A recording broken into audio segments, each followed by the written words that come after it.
There's two batshit crazy customers, and eBay had my back, thank God. Let's talk about my journey selling these 200 bags on eBay. I listed all of these items about a year ago. I've taken them off of eBay, put them back on eBay, listed them again, renewed the photos, changed the listings, and I sold a bunch of them. Those are the items that were there. Why'd you sell?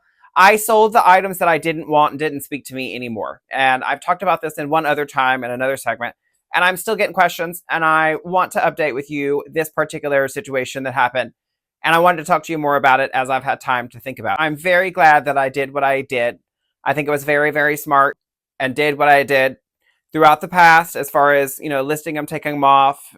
This was some of Rhonda's collection as well. Some of these pieces I didn't hand select. And I kept what I wanted. There'll be more stuff that comes, and it'll be put on eBay via auction. I thought about it. I'm really, really happy with my decision to get those bags out of here. It's a nice cleansing, a start over for the fresh new year. And I really thought to myself, do I want to be obligated to have to go live, every single day in the rest of October, in the rest of November, month of December, to be able to complete my quarter? And I really, really, really talked to myself about it. I talked to my husband. I talked to ChatGPT, as I said in my last segment. And I really thought about it, and I decided that I would liquidate what I wanted to in one big slew and continue to do a little bit more auctions to get people and momentum with eBay built up, so people were kind of used to going there for auction items. Whatever it may be, maybe I decided I want to start selling house goods one week, and the next week it's going to be purses, and the next week's going to be artwork. So this is what I'm kind of working in on my spare time, as well as recording YouTube segments about whatever it is that I decide that I want to talk about. It might be something from TikTok. It might be something about Whatnot or Poshmark or me going live. It could be about estate sales. Who knows? If you do not follow me on my personal TikTok, you should do so. You look me up on TikTok. It's Elliot's Luxury on TikTok, at Justin the Elliot. And that's with 2 L's and 2 T's on both of them. And you'll get to see some of the content that I just drop on YouTube sometimes. I have been creating content on TikTok for a little bit now. I've got about 800 reels on my business profile, which is Elliot's Luxury, 2 L's and 2 T's. And I've got about 800, almost 900 on my personal profile that I created less than 6 months ago. My very first one on TikTok was deleted for whatever reason. They said that I was too young to be there. I'm too young for retirement, too young for an AARP card, but not too young to be on TikTok. That is some ridiculousness. So it's probably just a miscalculation on their part. I never really fucked with it. So that's what my TikTok is. If you're interested, go check it out. Let's talk about eBay. Let's talk about some of the returns. The auction went really smooth. I did have to go in and manually approve some buyers to bid because their location was either off. Several people had to cancel because their location wasn't a place that I shipped to, even though they were allowed to bid. They had to cancel or had to pay, and it wouldn't let them pay. So there were a couple glitches at the end. There were, I think, 6 people or 4 people that didn't pay. Everyone paid that got a really amazing deal. Everyone got a really great deal, in my opinion. I knew I wouldn't fetch what I could, get retail for it if I'm going to sit here and show it all day. And I have sat here and showed majority of those items that I sold for hours and hours and hours and hours. And no one wanted to either make me an offer, and no one wanted to pay what I wanted for it. So I just said, fuck it. Let's just put it on eBay with all my beautiful photos, and let's let the market speak for themselves. And if you go back and look at some of my comps at Elliot's Luxury on eBay, you can kind of see some of the things that went really low. You can use that determination in going into 2025 and 2026, the very last quarter and the very beginning of 2026, and figure out maybe what you want to source, maybe what you don't want to source. Because some of these bags were stunning, and they should have went for thousands of dollars more than what they actually went for. If you go onto auctions on eBay, you'll see just that. If you have went through my eBay finds is my affiliate link for eBay. That is in the very beginning of my profile. It's in my About Me. It's in my link tree. If you go check that out, you'll be able to shop my affiliate store. I've got shipping stuff, sunglasses, tires. I have bags, of course. There's Rolexes in there that I've hand selected for you. There's stuff as low as a couple $100. There's cleaning supplies for leather goods. There's shipping supplies. The kind of printer I use to print my items for eBay, all that stuff is in my affiliate links, and it is going to be in my link tree. If you can't find it, try to send me a comment, and I'll point you in the right direction here on YouTube. eBay, everything went pretty well. One lady or one individual, I don't know what it was, a lady or a gentleman, I have no idea, But this individual got it in their head that they wanted a refund. And they wanted a refund on a bag that was a bag that they said that they had authenticated. It was a C by Chloe. It was a really cute little apricot color little bag. It's like a peach colored bag. A C by Chloe, and it was made in China.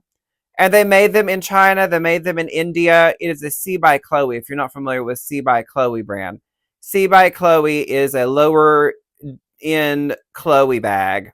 It looks like this right here. And it, as you can see, is in really good condition. Now, the buyer requested a return. All right. And so when they requested for a return, I immediately responded. And when they did request for a return, I wanted to know why. And they said immediately in the return thing, this is what they say, this item is fake. The handles aren't made the same as the original C by Chloé Hana bag. And it says it's made in China inside. The pocket when it's supposed to be made in others or of these following listing countries. And then they list off a bunch of countries that are not China. It says the inside material is completely off and the sides are peeling completely, which is some bullshit because the bag was in really great condition. It was like new. The numbers show 04183765, which isn't authentic at all. Even on the front, you can tell it's completely off. Again, I let this go through one ear and go out the other because unless you have proof to prove that this item is not real, what you say comes completely irrelevant to me unless you actually have a third-party authenticator. And this is a problem with a lot of people that buy stuff on Poshmark, Mercari, on eBay, because instead of them admitting that they have buyer's remorse or they don't like the item or they didn't pay attention or if it's not big enough for them or they don't like the color or for whatever fucking reason they decide that they want to have buyer's remorse for what they bought. If you want to buy an item and then you want to buy a luxury item and say it's not real, you're the accuser that it's not real. The seller said it is real. This particular item went for $50 fucking dollars. So if you can imagine, it didn't go for high enough to even go through the eBay authentication program. So what would you want to do if you want to open up a case as not described and that it is not authentic? So did she take a picture of the sides being worn? No, she didn't take a picture of that. And obviously damage would be an explicit reason for you to want to return an item, right? So you take a picture of the damage and then say, well, there's a possibility that it might be not authentic, in my opinion. But even if it is authentic, I don't want it because these damages were not disclosed. That is how this person should have got a return. But the problem is that they were lying. They were lying about the condition, and they were hoping and praying that me as a seller, I would admit or I would be okay with them getting a return on a no return item. This item was sold with no returns. None. So I declined it. They opened the case up. And this is what I said to them specifically, was that I wanted them to provide proof. They could buy an authentication certificate through Real Authentication, legit mark. They could get one through Authentication First if they want. It's going to cost about $15 to $30 to authenticate the bag. And you only got $50 in the bag. And the bag approximately sells for $250 if it was in great condition on Poshmark, on eBay. And that's what the condition that you bought it was. That's why you bought this. It's a fucking reseller that bought it. You can tell by their name. So my problem is where's your burden of proof? If you can prove to me that it's not authentic, then I'll take it back. And then she finally got back with me after I blew her off for like 3 days because she never responded to me. And she said, it has been authenticated. It's been authenticated through Real Authentication. And I said, great. Since we now know that it's authentic, then we can close the case then because the item has been represented as it's been described and photographed in the listing. And so they agreed upon that. And then they went back and said that they still question authentication, even though that they got the Real Authentication. So this is what I did. I went to my eBay. I went to help. I talked to the AI chatbot, and I said, I need to speak to a human. I have a seller that has left me a bad review because she said that I sold fakes. And that she's completely lying about this, and now she's going back and forth on her requirements on a return. And I'd like to speak to a human being. So finally, after doing that 3 or 4 different times and saying customer service, please take me to customer service, They did put me into somebody that was in the United States and could help me. They were out of Texas, and they were able to help me and do everything that I wanted them to do, which was going to be able to remove the review. They also closed the case in my favor after reading over the entire chat of me being professional with the help of ChatGPT, because there's no way in hell I would have had the patience to go back and forth, back and forth, back and forth, back and forth with this person. So what I did was I took a screenshot of what their question was. I sent that to ChatGPT, let them read over it, see how they wanted to answer it, and then I added my own opinions into it and how to recalibrate it. And that's what I responded every single time, was a non-emotional, very professional ChatGPT written response. And sometimes ChatGPT fucks up. They don't know what you want to say. Maybe they're going to tell the customer, oh yeah, we'll get you a COA. Just give me a couple seconds. That is what it tried to say. And I said, no, there are some platforms that you buy from me on that they do come with the COA. In this particular instance, in this particular situation, it did not come with a COA. It was too cheap to come with a COA. And I sold it, no returns. So that's how we got here today. And that's how we got to this closed case in my favor with a removal of negative feedback. If you go to my feedback and look at my eBay, you'll see that my feedback has been amazing for this last slew of bags that I sent out, which is about 211 items, which is amazing. That's great. Everybody got to get their item really, really quickly. I scanned and I stood in line on every single one of these items and made them scan it so I could see what time it was going into their system. I kept an eye on the tracking. Everything has been delivered. Everything seems to have been gone okay. And I'm just happy to report that to you. And I know that a lot of y'all, if you are buyers or sellers, some of y'all have reached out to me that are purse collectors. And if you have a fear of selling things on eBay, you're not alone. Every single day, I have received, a little bit of, feedback from people. Hey, do you like eBay? How do you like eBay? How do you like selling purses on eBay? It's nerve-wracking to sell a high-end investment in any single platform. eBay is just like every other platform. There's good people and there's bad people. There's mostly good people, but there's also people that predatorily buy stuff in the luxury category. The beginning of this year, I had someone try to steal a $300 Louis Vuitton wallet from me, and they returned it over some unscrupulous bullshit. They didn't even photograph the Louis Vuitton wallet, but I allowed returns. And so they tried to scam me by sending me nothing in a box. I immediately called eBay, took a picture of the box, responded to them with the pictures and everything, and then I called eBay. And they immediately fixed it, and they made it to where they did not get their money back. I got paid.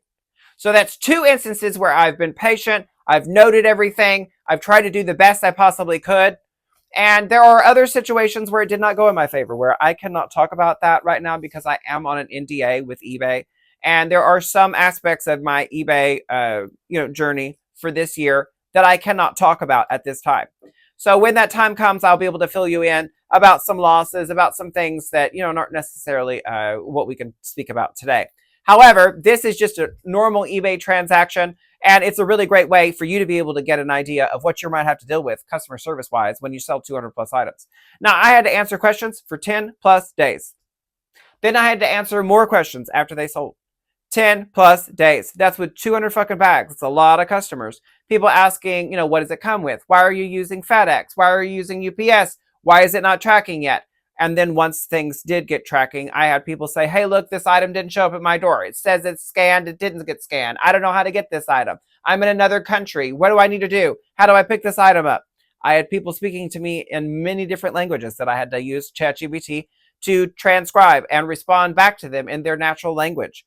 And so these are some of the things that I've experienced in the last 2 weeks of selling 200 plus purses that were properly photographed, that were all, very high-end items. It was $70,000 worth of inventory approximately. That's a pretty good average sell rate or pre-owned auction for purses that are vintage to really good condition, and ones that I didn't tell anybody about because I wanted only organic eBay traffic. I did say something about it on YouTube, but that was really the only thing. I did it in shorts, and then I also did a TikTok reel on my personal profile, and that was it. I didn't tell any of the resellers that follow me. I didn't tell anyone else about it at all. And I don't know about you, but people are fucking strapped. Even the resellers. They're not paying as much as exactly as they want to pay for these items. Lots of tariffs still, and there's a lot of fucking resellers out here that are strapped to the fucking walls because unfortunately they've spent a lot of money for Christmas.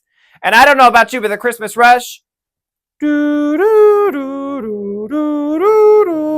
where is it at? Because the last 4 years has been very unpredictable, and those Christmas rushes, they come like right before Christmas and after Christmas. That's it. So if you're sitting around waiting for a big giant jump in your numbers and you're a small seller on eBay or you're a small business, let me know in the comments if it's been really good for you. But there's a lot of people that are going to have a lot of dry ass Thanksgiving and a lot of dry ass Christmas. And unfortunately, that's just the way it's going to be. So it cost me about $10,000 of $62,000 between shipping and eBay fees to get those up and out of my hair. I'll have more details coming soon. I do have a return coming back to me, and I'll talk to you all about the return on a no return item and how an eBay advisor told me that I should just accept the return.